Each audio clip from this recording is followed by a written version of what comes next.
Hello everyone and welcome back to my channel. In today's vlog, I've brought you to a truly special place. This is the Festetics Palace in Keszthelyi, and believe me, it's not just stunning from the outside.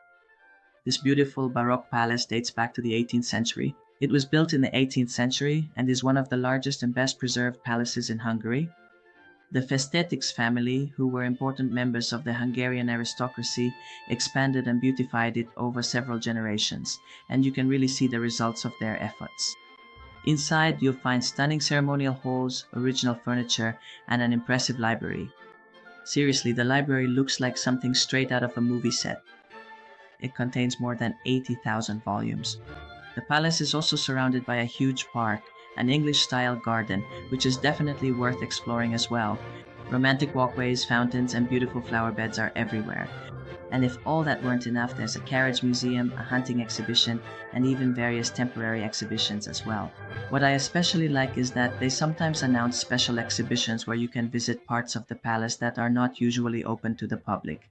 So if you're in Keszthelyi, the Festetics Palace is a must-see stop. Stay with me because now we're going to take a look inside as well.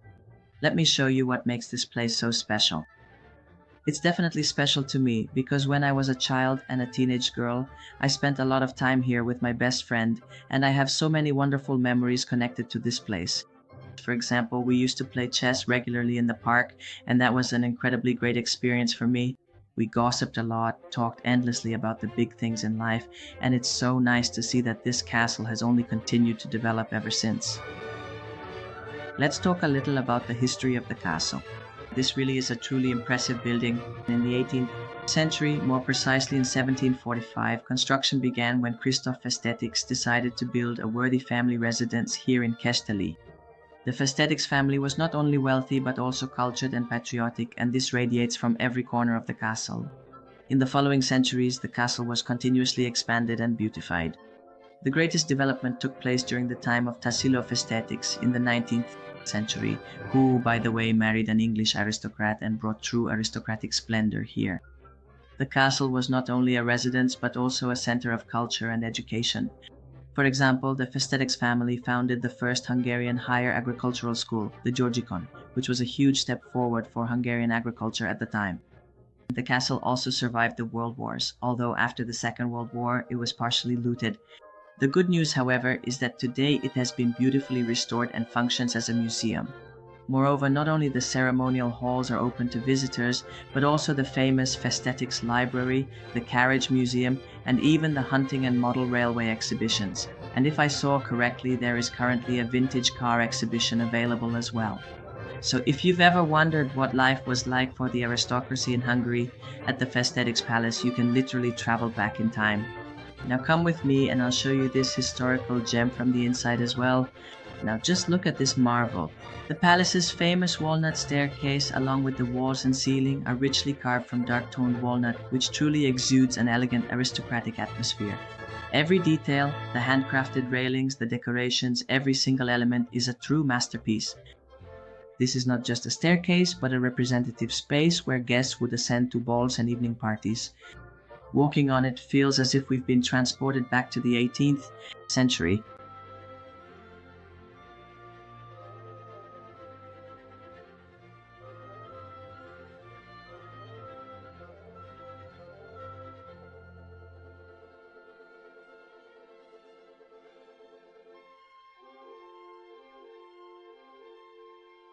And now comes one of the most spectacular parts of the palace, the Festetics Library. This is not just a room, but a true journey through time. More than 80,000 volumes on original shelves in classicist style from the 18th century. This is the only Hungarian aristocratic library that has survived in its original form. Even the ladders, the furniture, and the floor are all from that era. If you love the scent of books and the atmosphere of the old world, this place is heaven itself. What was really interesting was that when we were there, they were actually cleaning the books with a special handheld vacuum, dusting them off, and we were really talking about how amazing it would be if we could just touch these incredibly old books. But of course, that's not allowed. After the library, we move into increasingly intimate spaces. These were the suites of the Festetics family. Here, it's no longer about grandeur, but rather the refined elegance of everyday life. There are bedrooms, a study, a dressing room, and a cozy salon, and even a children's room. Most of the furniture is original, family portraits hang on the walls, and every detail radiates the sense that this was a truly lived-in, functioning home. Imagine them having breakfast here, writing letters, receiving guests, or simply brushing their hair. It really feels as if time has stood still. Meanwhile, we've already entered one of the quietest, most intimate places in the castle. This is the chapel. The Festetics family was deeply religious, so they created a small sanctuary in their own home where they held daily prayers and family masses. The interior of the chapel is small but very elegant. In general, the men's quarters are more restrained with darker tones, more books, and a dressing table, while the women's salon is lighter and more delicate. Pastel colors, silk upholstery, lace, and mirrors. It's as if we were in a 19th century novel. The arrangement of the rooms is also telling. Every function had its own space, and every small object, whether a porcelain vase or a writing desk, tells the story of the castle's inhabitants. These rooms are not just on display, they have truly preserved their history. If you pay attention, you can almost see the countess adjusting her dress in front of the mirror, or the count writing his letters at the desk. Walking through a castle, it's almost hard to believe that most of the furniture is original. The family really did live here with these things. These pieces are not museum replicas, but genuine works from the 18th and 19th centuries. They are masterpieces from those centuries. The Viennese Empire desks, the inlaid cabinets, the French-style armchairs, and the beautiful upholstered sofas all reflect the taste of the Festetics family. But unfortunately, this splendor also had a darker chapter. After the Second World War, especially during the Soviet occupation, the castle was looted. Numerous pieces of furniture, paintings, porcelain, and even books disappeared or were destroyed. Some of the furnishings were simply carried off, while other pieces were sold or confiscated.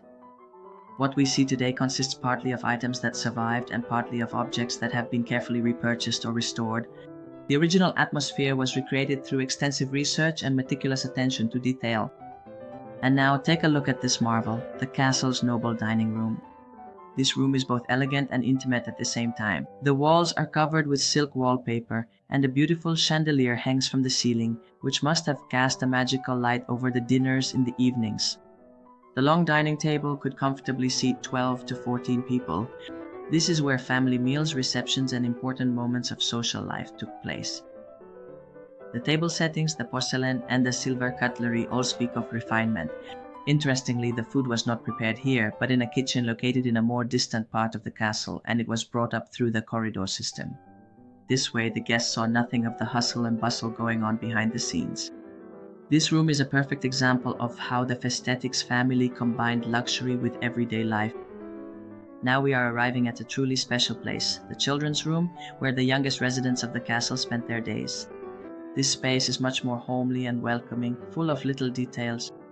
On the shelves there are wooden toy horses, doll beds, figurines, and even some period plush toys and board games can be seen.